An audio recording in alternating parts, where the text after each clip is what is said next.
ओम नमः शिवाय। जय माता दी। राधे राधे सभी को। स्वागत है आपका मेरे इस नए वीडियो में। मैं हूं आपके साथ स्मिता तिवारी। हिंदू धर्म में चैत्र माह बहुत खास माना जाता है क्योंकि इसी महीने से नया साल शुरू होता है।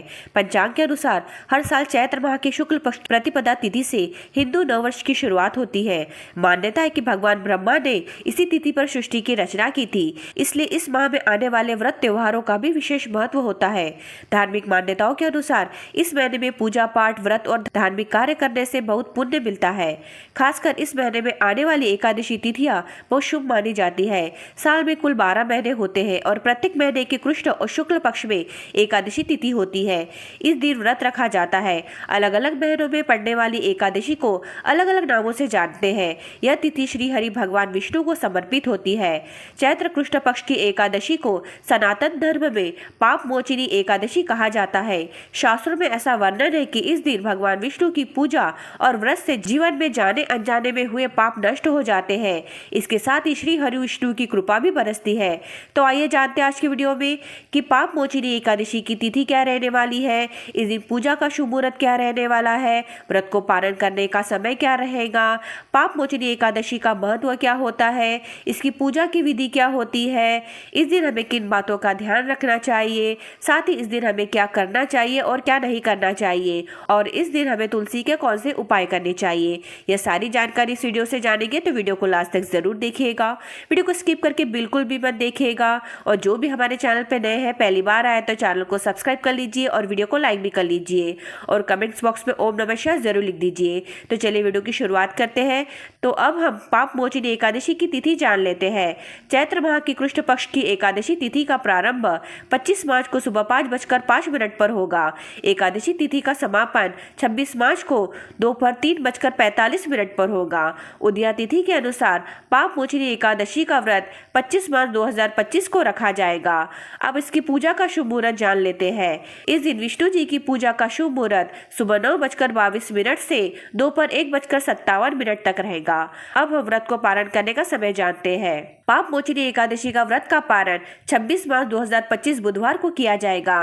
व्रत का पारण शुभ मुहूर्त 26 मार्च को दोपहर 1:41 से शाम 4:08 तक रहेगा। पारण के दिन हरिवासर समाप्त होने का समय सुबह 9:14 तक है। तो इसी बीच आपको व्रत का पारण कर लेना है। अब हम पाप मोचिनी एकादशी का महत्व जान लेते हैं। पाप मोचिनी एकादशी के दिन भगवान विष्णु के चतुर्भुज स्वरूप की पूजा करने का महत्व है, जिसमें श्री हरि अपने 4 हाथ में गधा, चक्र, शंख और कमल धारण किए होते हैं। इस दिन भगवान विष्णु के साथ मां लक्ष्मी का पूजन भी जरूर करना चाहिए। मान्यता है कि इस एकादशी को करने से ठीक ऐसा ही पुण्य फल मिलता है जैसे हजारों साल की तपस्या का मिलता है। यह एकादशी पाप कर्मों का नाश करती है और स्वर्ग में स्थान दिलाती है। जब चैवर ऋषि के उत्कृष्ट तपस्वी पुत्र मेधावी का मंजू घोषा के संसर्ग से पूरा तप और तेज समाप्त हो गया था, तब पिता ने उससे पाप मोचिनी एकादशी का व्रत कराया था। इसके बाद उसके सारे पाप नष्ट हो गए और फिर वह धर्म, कर्म, सदनुष्ठान और तपस्या में लीन हो गया। तो यही है पाप मोचिनी एकादशी का महत्व। अब हम पाप मोचिनी एकादशी की पूजा की विधि जान लेते हैं। पाप मोचिनी एकादशी के दिन ब्रह्म मुहूर्त में उठकर स्नान व ध्यान से निवृत्त होकर स्वच्छ वस्त्र धारण करें और व्रत का संकल्प भी ले। इसके बाद चौकी पर भगवान विष्णु के चतुर्भुज स्वरूप की मूर्ति या तस्वीर रखकर हर जगह गंगाजल से छिड़काव करें और पंचामृत से अभिषेक करें। अभिषेक के बाद भगवान विष्णु को रोली, अक्षत का तिलक लगाएं और तुलसी, पीले फूल, फल, धूप, दीप और नैवेद्य अर्पित करें। भगवान विष्णु के सामने घी का दीपक जलाएं और भोग लगाकर आरती करें। भगवान विष्णु के मंत्रों का जप करें और विष्णु सहस्त्रनाम का पाठ करें। दिन भर उपवास रखें और शाम के समय भी भगवान विष्णु की आरती करें और रात के समय जागरण करें। अगले दिन ब्राह्मण भोज कराएं और दान दक्षिणा दें। इस दिन भगवान विष्णु के महामंत्र ओम नमो भगवते वासुदेवाय का जाप करने पर व्रत का लाखों गुना फल प्राप्त होगा। एकादशी का व्रत केवल फलाहार करके रखना चाहिए, फिर अगले दिन द्वादशी तिथि पर व्रत का पारण करें। तो इस तरीके से आप पाप मोचिनी एकादशी की पूजा की विधि करें। अब हम पाप मोचिनी एकादशी के दिन किन बातों का ध्यान रखना है यह जान लेते हैं। पाप मोचिनी एकादशी के दिन भूलकर भी माता तुलसी को जल नहीं चढ़ाना चाहिए। इतना ही नहीं, इस दिन भूलकर भी तुलसी के पत्तों को नहीं तोड़ना चाहिए। ऐसा करने से भगवान विष्णु नाराज हो सकते हैं। तो इस बात का ध्यान हमको पाप मोचिनी एकादशी के दिन रखना है। अब हम पाप मोचिनी एकादशी के दिन क्या करना चाहिए यह जान लेते हैं। एकादशी व्रत के दिन दान दक्षिणा महीना का अत्यधिक महत्व होता है। मान्यता है कि एकादशी का व्रत तब तक अधूरा रहता है जब तक आप किसी जरूरतमंद को दान नहीं देते, इसलिए इस दिन दान करना अनिवार्य माना जाता है। इस दिन सुबह जल्दी उठकर स्नान करें और व्रत का संकल्प लें। दिन भर उपवासी रहना चाहिए, लेकिन यदि संभव न हो तो फलाहार किया जा सकता है। इस दिन में मिट्टी के बर्तन में पानी भरकर दान करना चाहिए और किसी मंदिर में अन्न या भोजन का दान भी करना चाहिए। सुबह और शाम तुलसी के पास घी का दीपक जलाकर तुलसी की परिक्रमा करनी चाहिए। शाम को भगवान विष्णु और देवी लक्ष्मी की विधि पूर्वक पूजा करनी चाहिए। इस दिन पीले रंग के वस्त्र पहनने से भगवान जल्दी प्रसन्न होते हैं और हमें शुभ फल प्राप्त होता है। तो यही सारे वो कार्य है जो हमें पाप मोचनी एकादशी के दिन करना चाहिए। अब पाप मोचनी एकादशी के दिन क्या नहीं करना चाहिए यह जान लेते हैं।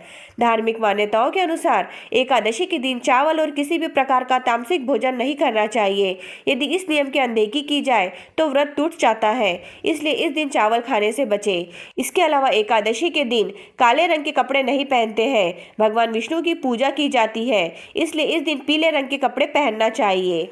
पाप मोचनी एकादशी के दिन भूलकर भी तुलसी की पत्तियां नहीं तोड़नी चाहिए। पूजा के लिए तुलसी की पत्तियां एक दिन पहले तोड़कर रख ले।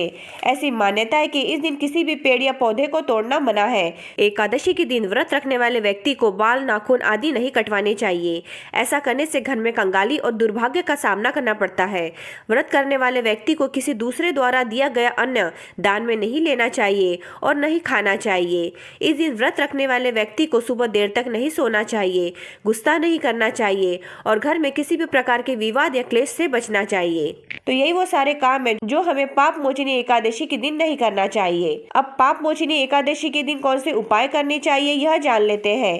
पहला उपाय, हिंदू धर्म शास्त्रों में बताया गया है कि तुलसी जी माता लक्ष्मी का ही रूप है। माता लक्ष्मी का तुलसी में वास भी है, इसलिए पाप मोचनी एकादशी के दिन तुलसी माता की पूजा करनी चाहिए, उनके सामने दिया जलाना चाहिए। ऐसा करने से भगवान विष्णु के साथ साथ माता लक्ष्मी की कृपा प्राप्त होती है। दूसरा उपाय, इस दिन तुलसी के पौधे में कलावा बांधकर खुशहाल वैवाहिक जीवन के लिए प्रार्थना करनी चाहिए। ऐसा करने से वैवाहिक जीवन खुशहाल बना रहता है। तीसरा उपाय, इस दिन तुलसी माता को सुहाग का सामान और लाल चुनरी अवश्य चढ़ानी चाहिए। ऐसा करने से शादीशुदा जीवन में प्यार बना रहता है।